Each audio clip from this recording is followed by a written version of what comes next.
Hey tout le monde, c'est Kai. Aujourd'hui on se retrouve pour une nouvelle review de deck de structure. Donc on est le 18 janvier et il est sorti le deck de structure Onde de Lumière. Donc qu'est-ce que le deck Onde de Lumière? C'est un deck basé sur les monstres lumière et monstres elfes. Donc comme il est dans ce petit texte, expérimentez la puissance de la lumière avec le deck de structure Onde de Lumière. Les elfes font leur grand retour, usant d'une clairvoyance sagesse afin de contrer toutes les attaques et subterger de leur ennemi. A vous de décider votre stratégie avec le deck structure de lumière. Ce deck compte 41 cartes qui permet d'affiner et de renforcer votre stratégie elfe et contre-piège. Voilà.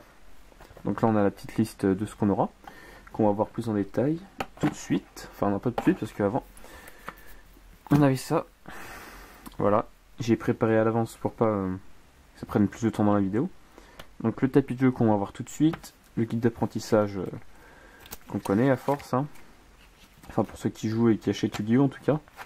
Donc voilà, c'est juste tout expliquer ce qu'on a à l'intérieur. Voilà. Et le deck en lui-même. Donc notre tapis de jeu, à quoi va-t-il ressembler?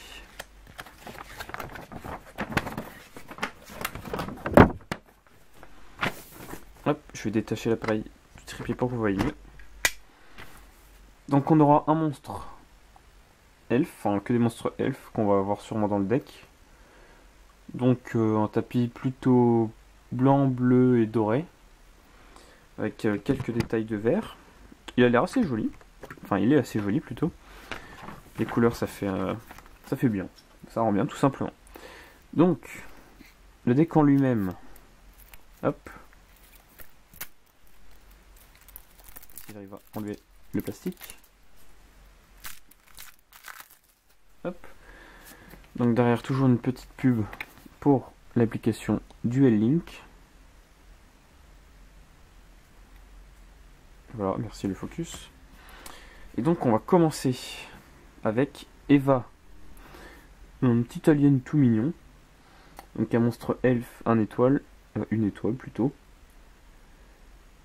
Et donc, on nous dit que si cette carte est envoyée au cimetière, on peut bannir jusqu'à 2 monstres autres lumière elfe que celui-là, de votre terrain et ou du cimetière, et on ajoute le même nombre de monstres lumière qu'on a bannis.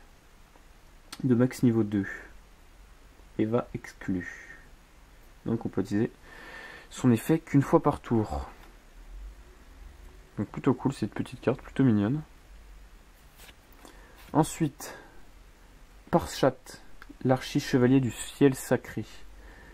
Donc 1, 2, 3, 4, 5, 6, 7, 9 étoiles. Donc un elfe avec 2800 d'attaque et 2003 de défense. On va lire son petit effet.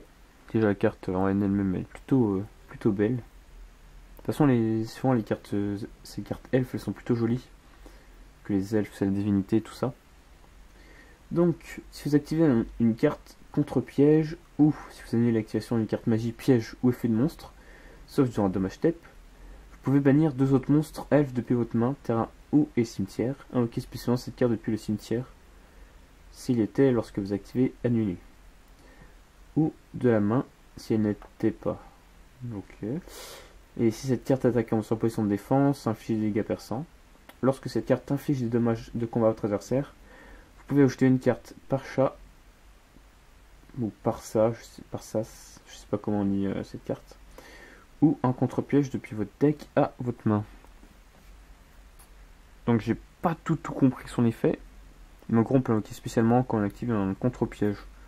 C'est le truc que j'ai compris.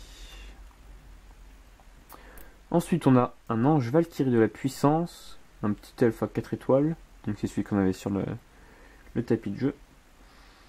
Si vous avez l'activation d'une carte magie piège ou un effet de monstre, on peut ajouter un monstre lumière elfe depuis notre deck à notre main. Et on peut utiliser son effet qu'une fois par tour. Ok, pourquoi pas. Ensuite, on a le Sanctum de Parchat. Donc une carte magique continue. Le nom de cette carte devient le Sanctuaire Céleste tant qu'elle est sur le terrain ou dans le cimetière. C'est pas une magie de terrain, c'est une magie continue, ok.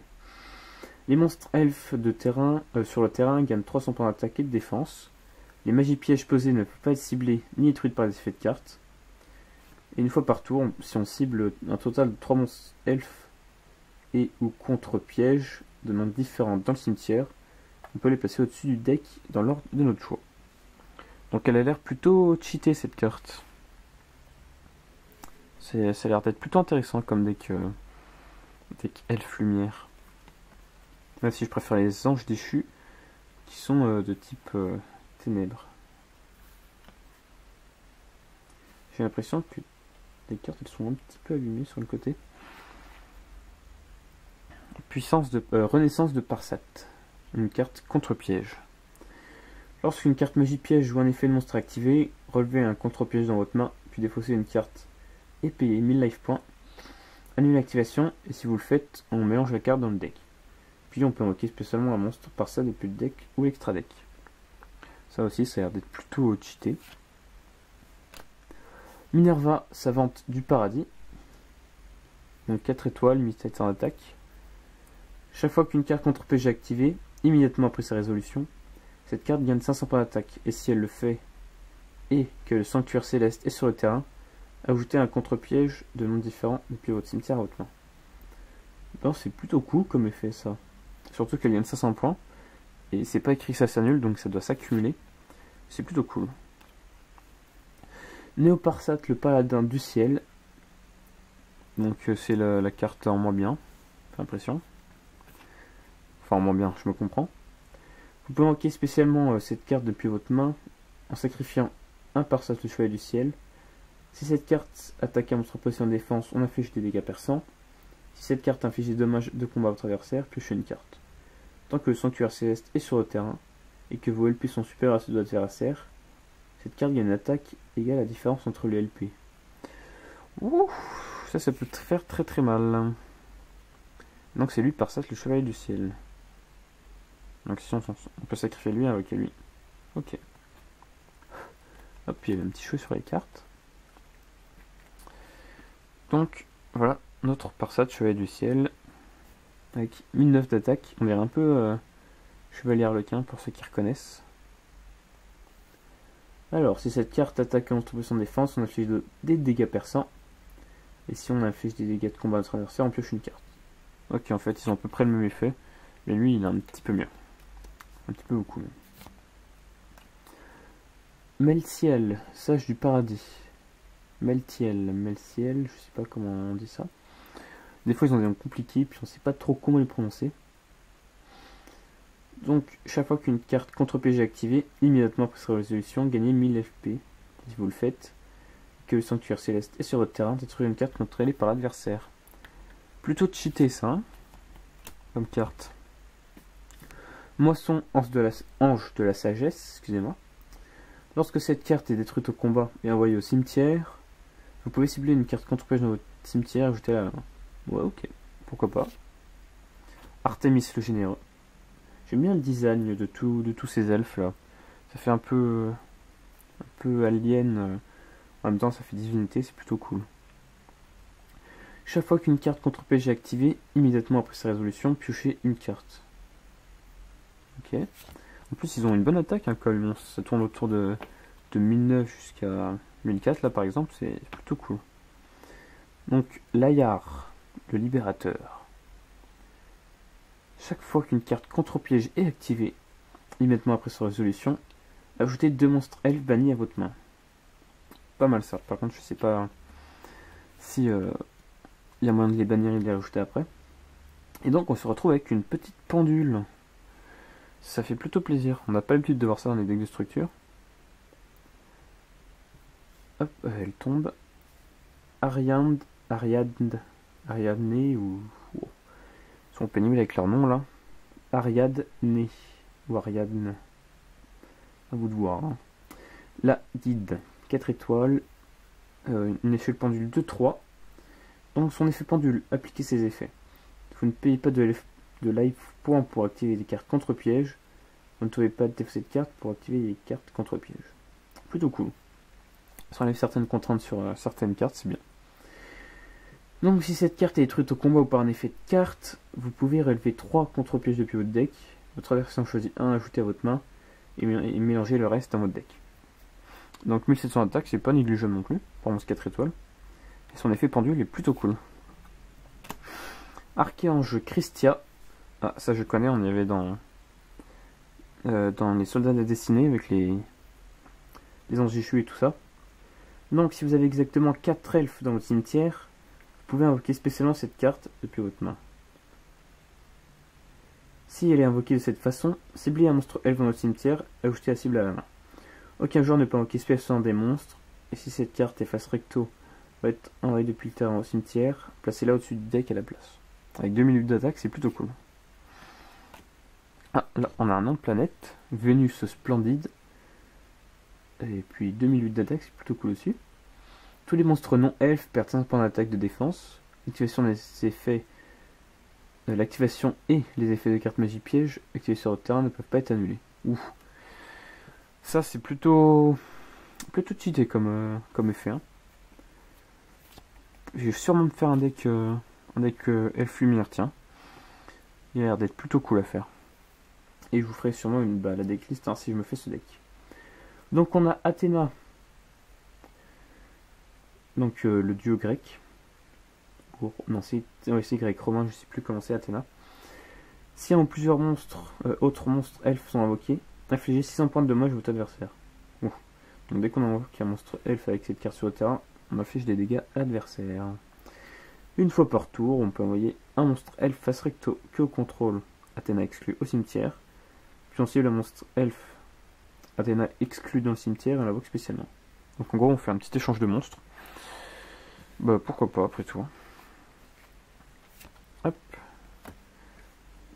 Tétis, déesse de la lumière. 5 étoiles, 2400, c'est plutôt correct. Lorsque vous piochez un ou plusieurs monstres elfes, sauf dans un damage step, vous pouvez révéler un de ces monstres, piocher une carte. Cette carte doit être face recto pour activer et résoudre cet effet. Hop. Écartrice. Écartrice. Et pas non écartrice. Qu'est-ce qu'elle écarterait? Je ne sais pas. Donc un elfe effet. Vous pouvez défausser cette carte et ajouter au cimetière un Walhalla. Walhalla, c'est ça. Sanctuaire déchu. Depuis votre deck à votre main. Ensuite, on a un duo Gelaine. Des petites cartes toutes mignonnes. Mais avec quand même 1700 attaques, elles sont pas destructibles au combat. Ça, c'est cool. Si vous recevez des dommages, détruisez cette carte recto. Ah, ça c'est embêtant par contre. Cette carte peut être traitée comme 2 sacrifices pour l'invocation d'un lumière elfe. Ça c'est plutôt bien. Invocateur de Nova. Toutes ces cartes, elles me rappellent des choses. Je crois à l'époque, il y en avait déjà un structure deck ou des cartes elfes comme ça. Lorsque cette carte est détruite au combat et envoyée au cimetière, vous pouvez invoquer spécialement un monstre lumière elfe avec max 1500 d'attaque depuis votre deck. Si le sanctuaire céleste est sur le terrain, vous pouvez invoquer spécialement un passage de chevalier à la place. Ok, c'est plutôt bien. Ah, l'ange de la loyauté, ou Ernest en anglais. Ça, elle est connue et elle est très très bien cette carte. Enfin, elle est plutôt pratique et puis moi je l'aime beaucoup. Durant votre main phase, vous pourrez envoyer cette carte depuis face recto à notre main. Donc quand on est face recto, on l'envoie à la main. Et durant un dommage step, lorsqu'un monstre lumière qu'on contrôle combat, on peut envoyer cette carte depuis la main au cimetière. Et jusqu'à la fin du tour, le monstre qui attaque obtient une attaque égale au monstre adverse. Donc si le monstre adverse il a 3000 et que nous on a 1500, on ajoute 3000 à notre carte. Et donc c'est plutôt cool. Héros de la lumière écarlate. C'est un synthoniseur. Elfe synthoniseur effet. Lorsque votre adversaire active un effet de monstre, effet rapide, vous pouvez envoyer cette carte et un autre monstre elfe depuis votre main au cimetière. Annulez l'activation si vous le faites, détruisez-le. Ok. Héros de la lumière verte. Lorsque votre adversaire active une carte magie effet rapide, vous pouvez envoyer cette carte et un autre monstre elfe depuis votre main au cimetière. Annulez l'activation si vous le faites, détruisez-le. Ok, pourquoi pas. Encore un héros. Le héros mauve. Lorsque votre adversaire active une carte piège, effet rapide. On peut essayer de carter notre monstre elfe et une activation, voilà. On commence à connaître. Guide de la lumière. Lorsque cette carte est invoquée normalement, on peut cibler un monstre lumière de niveau 1 dans le cimetière et l'invoquer spécialement. Ok. Ça c'est plutôt bien aussi. Pour faire vite des sacrifices et tout ça. Donc 0-0 par contre. Hein. C'est ça qui est dommage. Lutine DD. Vous pouvez invoquer spécialement cette carte depuis votre main en bannissant un monstre recto que vous contrôle. Si vous invoquez cette carte de cette façon, durant la prochaine Stormy phase, renvoyez le monstre banni sur le terrain. Ok, ça c'est plutôt bien aussi. Hop. Toute mignonne notre petite lutine. Coton plume. Effet rapide. Vous pouvez défausser cette carte, vous ne recevez aucun dommage d'effet ce tour. C'est un peu comme Corrivo ça. Le sanctuaire céleste, donc une carte Magiterra. Les dommages de combat infligés au contrôleur d'un monstre elfe d'un combat piquant deviennent 0. C'est plutôt bien ça. Pour éviter de prendre des dégâts. Hop, carte céleste. Bannissez un monstre lumière elfe depuis votre main. Si on le fait, on pioche 2 cartes. Et on peut activer cette carte. Non, c'est pas ça en fait. Voilà, je vais vous lire trop vite, mais c'est... Vous ne pouvez ni invoquer spécialement, ni mener votre battle phase le tour où cette carte était activée. Donc on peut activer autant qu'on veut. Transformation céleste. Hop. Alors, une carte de jeu rapide. Invoquer spécialement un monstre elfe depuis votre main. L'attaque d'un monstre est divisée par 2. Et aussi, il est détruit là-dedans à une phase. Enfin, donc on invoque un monstre et il est détruit et son attaque est divisée par 2. Ok. Ça, je l'ai aussi cette carte, il me semble. Une fois par tour, vous pouvez invoquer spécialement un monstre elfe depuis votre main. Vous ne recevez... vous ne devez contrôler aucun monstre pour activer cet effet. Oui, je l'ai. Aussi dans les duelistes du destin, le chevalier du destin, je sais plus comment ça s'appelle exactement. Une carte avec les soldats, des héros de la destinée, pardon. Je vais y arriver. Les anges déchus, tout ça. Ensuite, lien de camaraderie. Payez 2000 life points. Puis ciblez un monstre de max 4, de niveau max 4 que vous contrôlez.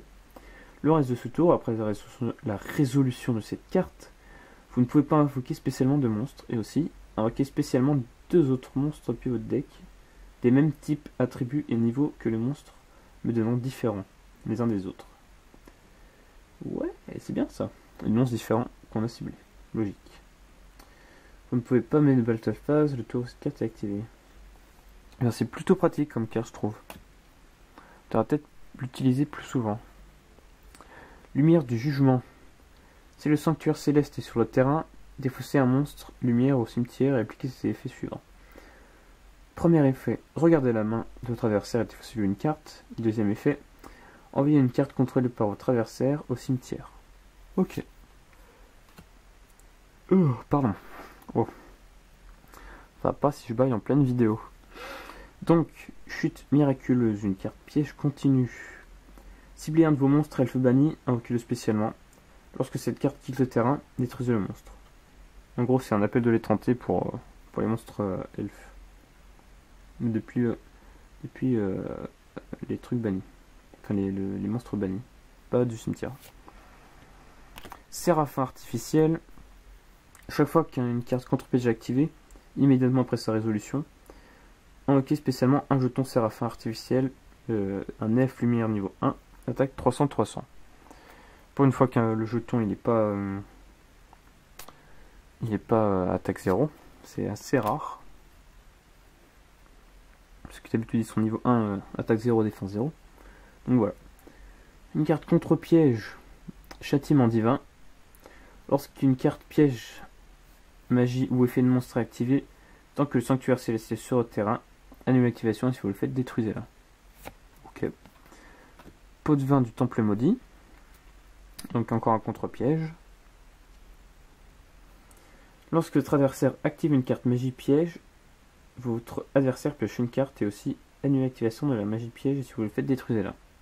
Ok, c'est plutôt efficace. Ensuite, avertissement divin. Encore une contre-piège.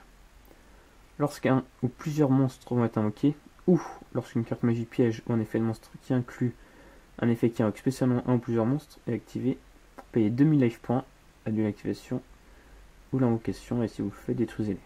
Ok, j'aime bien l'image aussi par contre. Je la trouve assez classe. Providence ultime, ça c'est une carte qui est plutôt bien. Il me semble que je l'avais mis dans un des decks que j'ai montré déjà. Ou pas, je sais plus. Si on regarde bien, le monstre on dirait un peu un Torterra dans Pokémon. Avec une espèce d'arbre sur son dos et tout. Lorsqu'une carte magie piège ou un effet de monstre est activé, défaussez le même type de carte, monstre magie ou piège, et une activation à détruire la carte. Ensuite, on a une chute catastrophique. Lorsque votre adversaire ajoute une ou plusieurs cartes depuis son deck à sa main, y compris en piochant, il doit défausser une de ses cartes. Ouais, c'est cool. Rappel. Donc, lorsque votre adversaire active un effet de monstre, votre adversaire pioche une carte et aussi une activation, et si vous le faites, détruisez-le. Ça c'est bien aussi. On annule l'effet d'un monstre, on le détruit en plus. Et c'est fini, et on a un petit jeton Séraphin artificiel. Voilà, qui est plutôt tout mignon. Et donc voilà, c'est tout pour ce deck. Un deck qui m'a l'air plutôt cool à jouer. Donc j'essaierai d'en faire un. Et si jamais, bien sûr vous le saurez parce que je le montrerai. Donc voilà, hop, on va mettre ce monstre. Le truc il est pas assez gros parce qu'il n'y a pas les protège-cartes. Hop. De toute façon, hop, maintenant on va y ranger après. Et puis c'est tout pour moi. Avant de finir la vidéo, j'aimerais vous montrer les sorties, les prochaines sorties Yu-Gi-Oh! Qui aura sur la chaîne. Donc, attendez que je prenne mon téléphone cellulaire, que je sorte la photo. Et donc, hop, on aura... Voilà, le planning des sorties de 2018. Donc, on est là le 18 janvier. Le deck de structure vague de lumière. Donc, onde de lumière, c'était du coup. C'est fait. Le 2 février, normalement, il y a les forces extrêmes. Donc, maintenant, je vais pouvoir faire les displays en entière. Donc, vous aurez des displays. Et ensuite, les duelistes légendaires 2, que j'attends avec impatience. Qui est le 22 février, pas le 24, il me semble. Le 22 mars, on a tout ce qui est tapis de jeu, protège-carte, classeur et deckbox Kaiba. Donc vous saurez sûrement une vidéo spéciale Kaiba avec ceux qui sortent plus tôt. Un pack spécial légendaire Kaiba, voilà. Et que les cartes de Kaiba dedans, ça va être génial. Ensuite, le 22 mars, édition spéciale Force Extrême. Donc voilà, vous l'aurez aussi. Et un pack étoile Vrain le 29 mars. Donc voilà, pour l'instant, ce qu'il y aura sur la chaîne un Yu-Gi-Oh! Il y aura sûrement aussi d'autres decklists et tout ça. Mais en tant que sortie de cartes. Et donc voilà les amis, je vous dis à la prochaine, salut.